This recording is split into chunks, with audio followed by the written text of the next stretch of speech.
Hi there, this is Jose. ဒီနေ့မှာတော့ငလိပ်စာကိုလေ့လာတဲ့အခါမှာအရန်ကိုအရှိခံကြရတယ်ငလိပ်စာမှာအရန်အရေးပါတယ်เนาะ eight parts of speech မြန်မာလိုဝါစင်ကား8မျိုး eight parts of speech နဲ့ပတ်သက်ပြီးတော့မှအချင်းချုပ်ပြန်လည်မျှဝေပေးသွားကြပါတယ်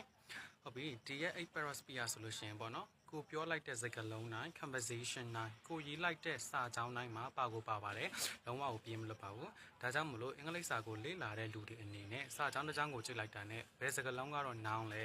ဘယ်စကားလုံးကတော့ adverb လဲဘယ်စကားလုံးကတော့ adjective လဲစသဖြင့် word class ကိုသိထားဖို့အတွက်လိုအပ်ပါတယ်အဲ့ဒါမှနောက်ထပ်အင်္ဂလိပ်စာနဲ့ပတ်သက်တဲ့ဗီဒီယိုတွေနောက်ထပ်အင်္ဂလိပ်စာနဲ့ပတ်သက်တဲ့သင်ခန်းစာတွေကိုလေ့လာကြည့်ရှုတဲ့အခါမှာကိုယ့်အတွက်လွယ်ကူမှာဖြစ်ပါတယ်ပထမဆုံးတစ်ခုပါလဲဆိုလို့ရှိရင် noun မှာ noun ကိုမြန်မာလိုပြောရမယ်ဆိုရင် noun เนาะသူ့ကိုအလွယ်မှတ်ရမယ်ဆိုလို့ရှိရင်တော့အမည်ပေါ့เนาะကဘာပေါ်မှာရှိတဲ့အရာအလုံးရဲ့အမည်ဟူသမျှကို noun လို့ခေါ်တယ်အဲ့ဒီ noun မှာရေးတွက်လို့ရတဲ့ noun တွေဖြစ်တဲ့ care and pencil เนาะပန်တီapple စသဖြင့် countable nouns ပြီးလို့ရေးတွက်လို့မရတဲ့ဒီ water ရေပြီးလို့ရှိရင် make နွားနု hair သပင်စသဖြင့် uncountable noun countable noun uncountable noun စသဖြင့်ကိုပြသိထားဖို့အတွက်လည်းလိုအပ်တယ်ပြီးတော့နောက်ထပ် types of noun တွေဖြစ်တဲ့ collective noun common noun abstract noun စသဖြင့် types of noun တွေကိုလည်းစပ်ပြီးတော့မသိထားဖို့အတွက်လိုအပ်ပါတယ်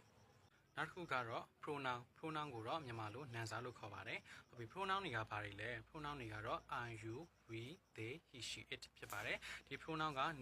noun ကို replace လုပ်တယ် substitute လုပ်တယ်အစားထိုးပြီးသုံးတယ်လို့ပြောလို့ရတယ်ဒီ pronoun မှာအရေးကြီးတာက pronoun system ကိုသိထားရပါမယ်ဥပမာဆိုရင် I မှာဆိုရင် I me my mine myself စသဖြင့်နောက်မှာတော့ဒီ pronoun system ကိုလည်းဆက်ပြီးတော့မှလေ့လာထားဖို့အတွက်လိုအပ်တယ်နောက်တစ်ခုကတော့ adjective ပါadjective ကိုမြန်မာလိုနာမဝိသေသနာလို့ခေါ်တယ်ဒီ adjective က noun ကို modify လုပ်တယ် noun ကိုအထူးပြုတယ်လို့ပြောလို့ရပါတယ်ဒီ color ဇယားတွေ numbers ကဲကနန်းတွေအကုန်လုံးကို adjective လို့ပြောလို့ရတယ်ဒီ adjective မှာဆိုလို့ရှိရင်လည်း degree 3ခုရှိတယ်ဆိုတာသိရမယ်positive degree comparative degree superlative degree စသဖြင့်နောက်မှာတော့ဒီ adjective degree 3ဖို့လည်းကိုယ့်ဘက်ကနေပြီးတော့မှအသေးစိတ်လေ့လာထားဖို့အတွက်လိုအပ်ပါတယ်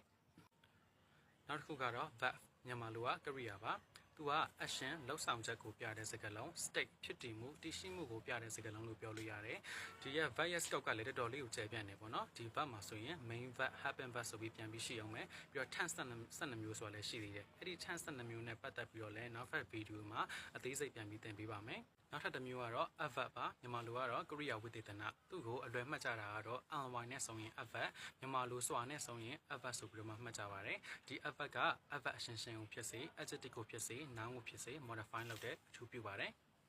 နောက်တစ်ခုကတော့ preposition မြန်မာလို verb လို့ခေါ်ပါတယ်ဒီစကားလုံးကတော့အရှင်ပြတဲ့စကားလုံးနေရာပြတဲ့စကားလုံးလို့လည်းပြောလို့ရပါတယ်ဒီ preposition တွေကဘာတွေလဲဆိုရင် in